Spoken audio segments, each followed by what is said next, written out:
Good afternoon and welcome to Across the Fence. I'm Jolie Whitney. College is often a time to explore, try something new, and take a chance. For students who decide to take UVM SCUBA class, it brings a whole different definition to the word pressure. And that's before their final, which takes place underwater in icy Lake Champlain. Across the Fence's Kayla May grabbed his goggles and put on a pair of swim trunks to get up close and personal with these student divers. UVM offers hundreds of classes, but there's only one that's offered in an entirely different world.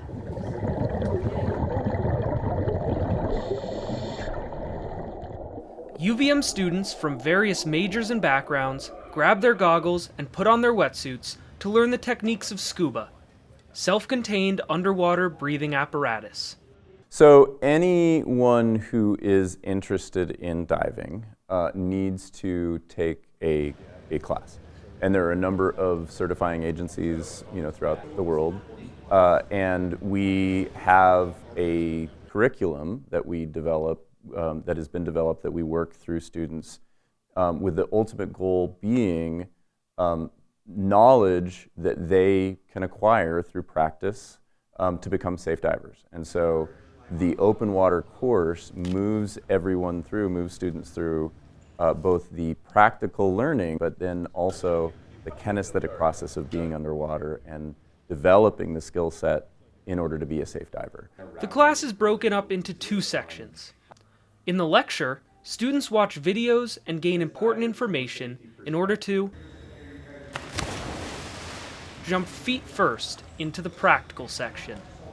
I honestly never thought I would be interested in scuba diving because I'm pretty claustrophobic, so it's terrifying. But I was vacationing in Ecuador and my friends and I decided to try it one time. It was one of the coolest things I've ever done. So that kind of sparked my interest and made me really want to dive into it, pun intended. But this has been the first time where, let alone being able to breathe, but being able to know how to get down to the bottom and make your body feel comfortable and at ease while you're down there has been something that I've never really learned how to do before. Being able to exist at the bottom of the pool for like an entire class period is a pretty wacky feeling, and coming up after a day of class being underwater is like, and I feel pretty lucky.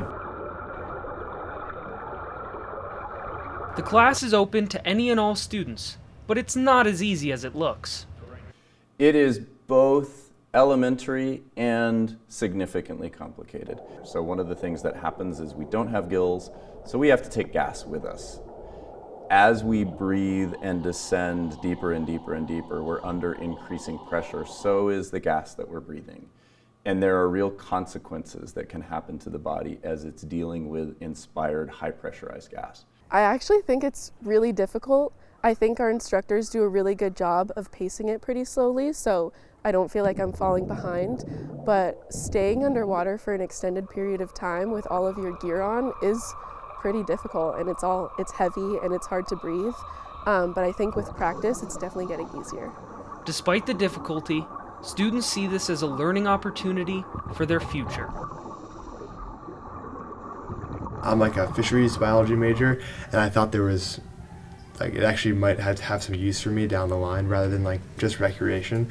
There's a chance that for a job I have in the future, it could become useful. Scientific diving is real, and collecting data underwater and working with underwater sampling devices is very real, and you do need to use the help of divers sometimes in your research.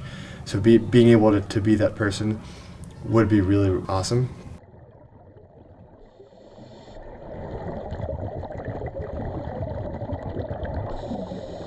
Eventually, the class will graduate from the pool to open water to take their final examination in frigid Lake Champlain. Yeah, I can't wait to see what's down there. I've only looked at Lake Champlain from the surface, and when I dive down, I don't usually open my eyes, so I'm excited to see the whole world that's beneath with all of the fish and interesting lake species, and yeah, I think it'll be really exciting. I will say that I'm excited to try it out in the lake, because I think being in Lake Champlain, swimming in it, being 20-30 feet under, will be a much different experience than the pool, obviously. But beyond the learning and the potential career benefits, there is something a little less tangible that keeps everyone coming back to the pool. Once you get over the fear and the anxiety of not being able to breathe regularly, it feels like a big hug because you have all of the pressure around you and you're experiencing something that you've never experienced before. And it's just amazing how wonderful that can make you feel and how inspiring it can be. It forces a new kind of learning because we live our entire life in air. To suddenly shift everything and to shift our entire perspective to do it in water forces our brains and our bodies to think and act differently. So there's something really amazing about being at this peak point of learning in your life at the college level where you're just being exposed to so much to really make you think so radically different because now your medium is water and not air. That really breaks things and then rebuilds it in some really fun ways. From the UVM Natatorium, I'm Caleb May with Across the Fence.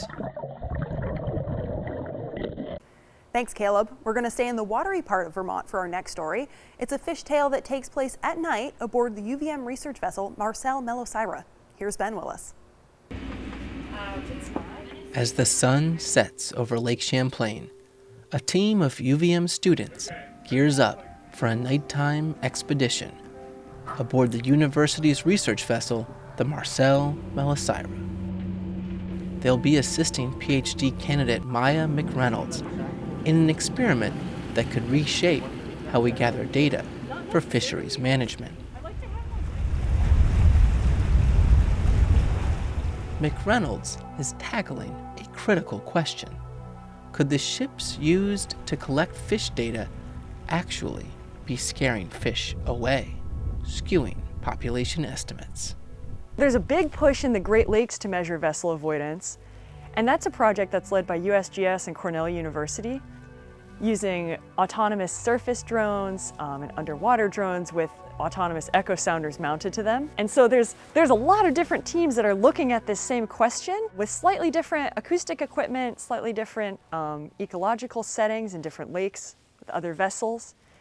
And so it's a really exciting time because we have all this stuff that's coming together, where we can start to get a picture of what is the amount of bias coming from this behavior, and then also how is that different in different systems.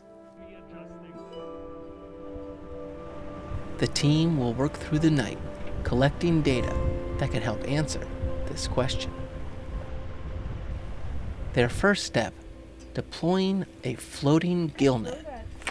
This specially designed net targets alewives, small forage fish found near the surface at night. The net will remain in the water for several hours before retrieval. It's graded mesh, and so we have very small mesh sizes that catch small fish, up to a larger mesh size that catches larger fish, really just targeting alewife. Those are the main fish that occur near the surface at night, at least in these kind of offshore, colder waters. And so we deploy the special alewife-specific floating gill net, and we'll let that fish for anywhere from 4 to 6 hours, and we always pick that up on our way back in. As darkness falls, the crew prepares for the experiment's most complex phase.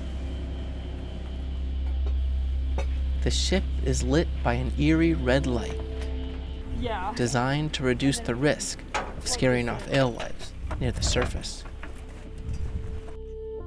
Earlier in the day, the crew deployed acoustic platforms beneath the lake.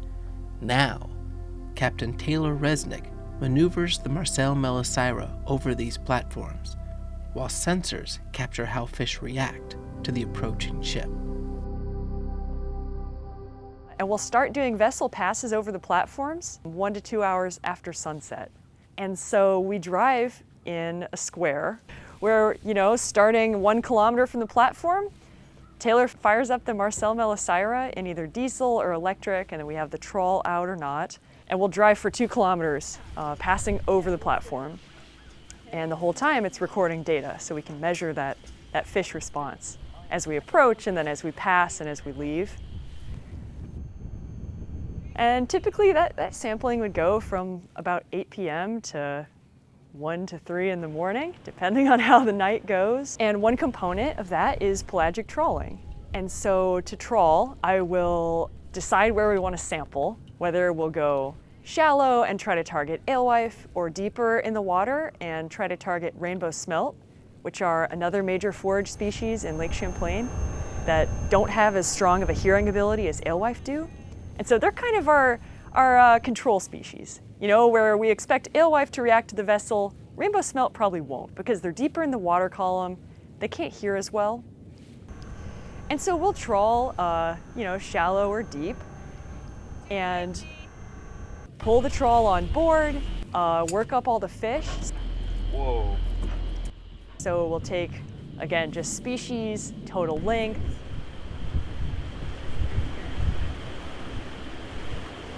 $59.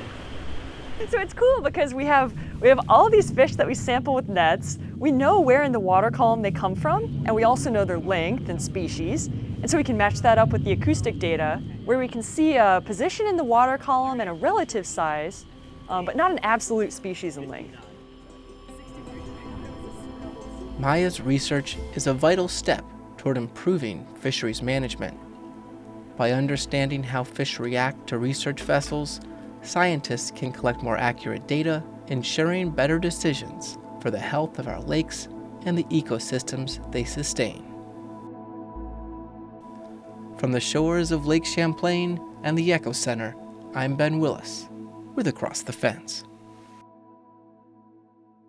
That's our program for today. My thanks to the crew behind the scenes here at WCAX, who always have a fish tale or two to tell.